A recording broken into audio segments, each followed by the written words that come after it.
Hello everyone, welcome to my channel. आज हम देखने वाले हैं टाइप्स ऑफ रिलेशन। जो टाइप्स ऑफ रिलेशन होते हैं वो है नंबर 1 पे empathy relation, number 2 universal relation, number 3 reflexive relation and number 4 symmetric relation and number 5 transitive relation. तो ये एम्पैथी रिलेशन होता है, एम्पैथी से मतलब क्या होता है कि वो खाली, ठीक है। तो जो एम्पैथी रिलेशन होते हैं अब हम उसके बारे में देखने वाले हैं कि एम्पैथी रिलेशन क्या होता है। टाइप्स ऑफ रिलेशन में जो नंबर 1 पर है वो है एम्पैथी रिलेशन। अब देखिए कोई भी रिलेशन जो होता है वो किसी भी कार्टेशियन प्रोडक्ट पे डिफाइन होता है। तो जो हमारे रिलेशन है ये ए क्रॉस ए पे डिफाइंड है, मतलब ए को एक सेट है और जो बी सेट है वो भी हमने ए ही ले लिया। तो ये जो रिलेशन है वो ए क्रॉस ए पे डिफाइंड है, इसको ऐसे ही बताया जाता है। अब हम देखते हैं एम्पैथी रिलेशन। एम्पैथी रिलेशन को डिनोट किया जाता है 5 से। एम्पैथी का मतलब क्या होता है? खाली। रिलेशन मतलब रिलेशन जो हमने कहा एम्पैथी है, इसका मतलब क्यों? खाली रिलेशन, उसमें कोई भी एलिमेंट नहीं है। जैसे कि a इज इक्वल टू 1 2 3, ए में जो एलिमेंट्स है वो है 1 2 3। अब जो हमने इस पर रिलेशन डिफाइन किया वो कुछ इस तरीके से किया कि जो ऑर्डर्ड पेयर है, जो हमने पेयर बनाए हैं एक्स वाई, उसमें एक्स माइनस वाई का अगर हम वैल्यू ले लें तो ग्रेटर देन या इक्वल है किसके? 10 के। मतलब एक्स माइनस वाई की वैल्यू या तो ग्रेटर होगी 10 से या फिर इक्वल होगी 10 से। ये एक रिलेशन है। लेकिन अगर आप इस रिलेशन को इस वाले सेट पर अप्लाई करना चाहते हो तो आप देखोगे कि इसमें कोई भी एलिमेंट नहीं आएगा, क्योंकि अगर आप किसी भी दो एलिमेंट को सब्ट्रैक्ट करोगे तो उनकी जो वैल्यू है वो हमेशा लेस देन 10 आएगी। और यहाँ पे क्या दिया हुआ है कि उसकी जो वैल्यू है वो ग्रेटर देन 10 है। मतलब ये जो रिलेशन है ये इस वाले सेट के लिए हमें क्या कहेंगे? डिफाइन नहीं हो रहा है। डिफाइन तो है लेकिन उसमें एलिमेंट कोई भी जीरो है। तो number of element in relation, कौन से वाले रिलेशन में? एम्पैथी वाले रिलेशन में एलिमेंट नहीं होते हैं। एलिमेंट कितने होते हैं? जीरो होते हैं। जिस तरीके से ए वाले सेट पे रिलेशन डिफाइन है उसमें कोई भी एलिमेंट नहीं।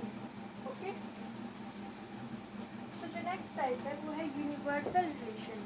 सो यूनिवर्सल रिलेशन जो है वो क्या होता है कि हर एक एलिमेंट जो है उस रिलेशन को फॉलो करे। जैसे कि हमारे पास एक सेट है a इज इक्वल टू 1 2 3, वही वाला सेट।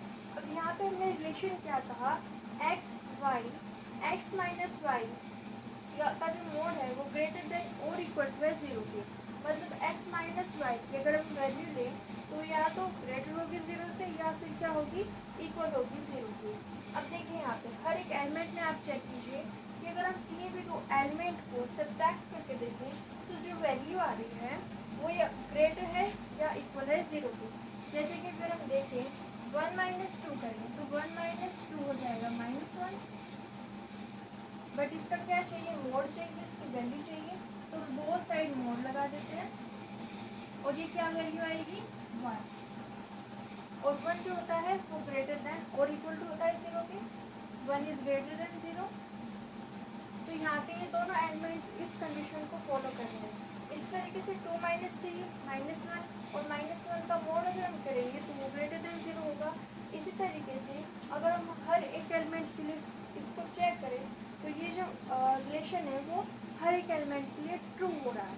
तो अगर ये हर एक एलिमेंट के लिए ट्रू हो रहा है इसलिए हम इसको कहेंगे यूनिवर्सल रिलेशन। यूनिवर्सल रिलेशन होता है ईच एलिमेंट फॉलोज रिलेशन, मतलब हर एलिमेंट जो है रिलेशन को फॉलो करता है।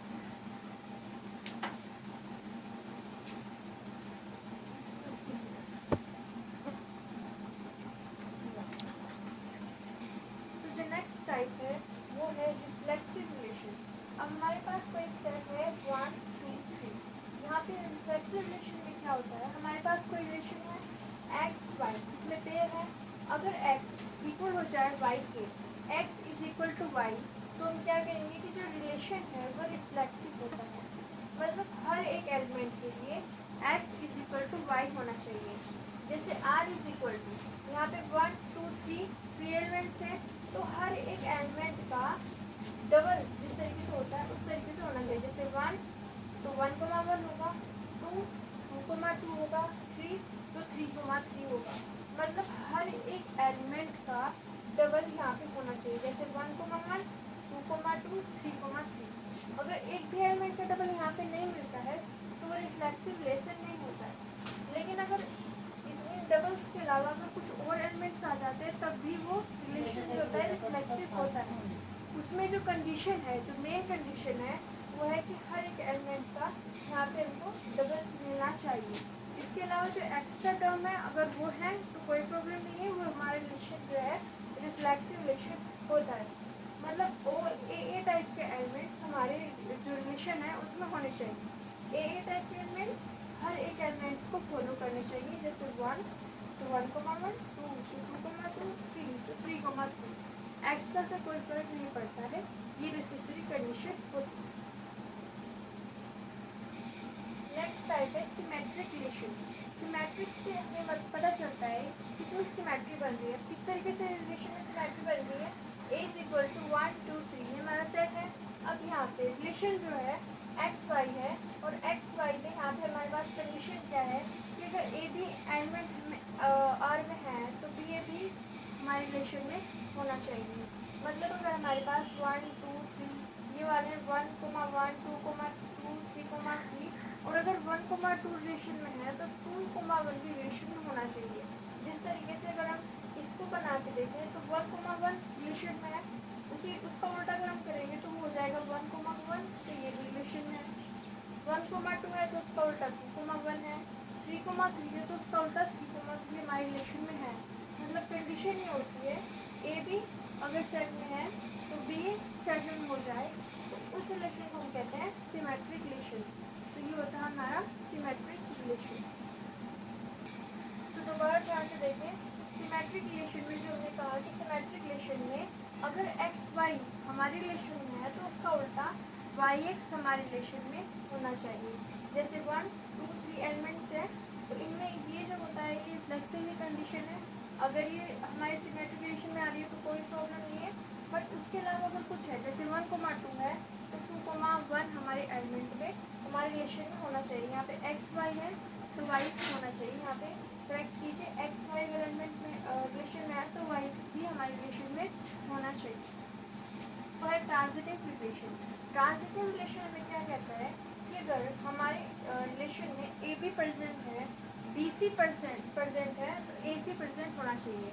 मतलब ए बी है हमारे रिलेशन में, बी सी है, मतलब इसका जो सेकेंड एलिमेंट है उसके साथ किसी थर्ड एलिमेंट पेयर बना रहा है तो ए सी भी होना चाहिए। मतलब ए बी है बी सी है तो बी भी अगर हम हटा दें तो ए सी भी हमारे पास होना चाहिए।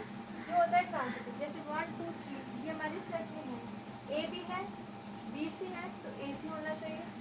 अगर ये हमारे पास 1 2 है, 2 का 3 के साथ पेयर है तो 2 2 को अगर हम हटा दें तो 1 3 हमारे रिलेशन में होना चाहिए। That is the condition of transitive relation. पर फिर से देखते हैं ट्रांजिटिव रिलेशन में कंडीशन क्या होती है। ए भी हमारे रिलेशन में पहले से होता है, बी सी भी हमारे रिलेशन में होता है, तो हमें चेक करने की ज़रूरत है कि बी और बी को अगर हम हटा दें तो ए सी ए का सी के साथ पेयर हमारे रिलेशन में है या फिर नहीं। तो ए सी हमारे रिलेशन में होना चाहिए, इसको हम कहते हैं ट्रांजिटिविटी। और यहाँ पे आप देखिए 1 2 3 एलिमेंट्स थे, ये रिफ्लेक्सिव कंडीशन को शो कर रहे हैं। 1 2 के साथ पेयर बना रहा है, 2 3 के साथ पेयर बना रहा है। तो 2 और 2 को अगर हम हटा दें तो यहाँ पे हमें क्या मिलेगा 1 3 और 1 3 हमारे रिलेशन में है। मतलब ये क्या है, एक ट्रांजिटिव रिलेशन है। Thank you so much.